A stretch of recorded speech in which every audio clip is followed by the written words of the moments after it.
1 September 2023ला जो लाठीचार्ज झाला आणि तिथपासूनचे मनोज जरांगे मुंबईला जोपर्यंत आम्ही गेलो आणि त्या काळात जी मनोज जरांगे हे जे बदललेले आम्ही पाहिले ना, ते आमच्या मनाला खटकलं.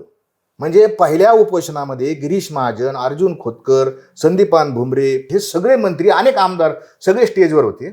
आणि अर्जुन खोतकर आणि गिरीश महाजन त्यांना काय म्हणले, आपण मनोज दादा आपण पलीकडच्या खोलीत बोलू. तर मनोज दादा तिथं काय म्हणले, मी असा बंद खोलीत चर्चा करीत नसतो, माझी चर्चाच ओपन असते. तोही व्हिडिओ तुम्हाला देतो, तुम्ही तो दाखवा. मी ओपन चर्चा करीत असतो.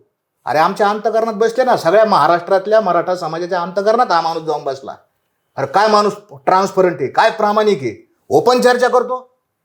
सगळ्यांचा राजा झाला हृदयातला. आम्ही पण गेलो ना, आम्ही गावगाव फिरलेलो आहेत, माझे असंख्य व्हिडिओ येतं, गावगाव जाऊन त्या सगळ्या याला टीचरचा विरोध हे सगळं केलं.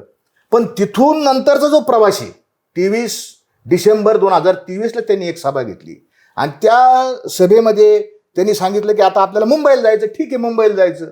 पण मुंबईला जाताना ते रांजणगावला बंद खोलीत त्यांनी सरकारबरोबर चर्चा केली.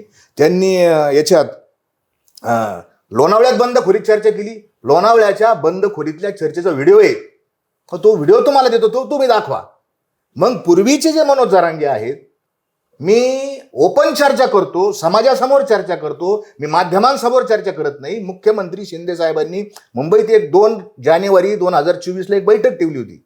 त्या बैठकीला मी तिथं मुंबईला उपस्थित होतो. तर ती बैठक मनोज जरांगेंनी लाईव्ह केली. माझी समाजाला विनंती, जाऊन पहा. म्हणजे मुख्यमंत्र्यांबरोबरचा संवाद मनोज जरांगे ओपन ट्रान्सपरंट करत होते. ते मनोज जरांगे बंद खोलीत चर्चा करायला लागले. काय बंद खोलीत चर्चा करता तुम्ही? पण ठीक आहे, आउटपुट काय?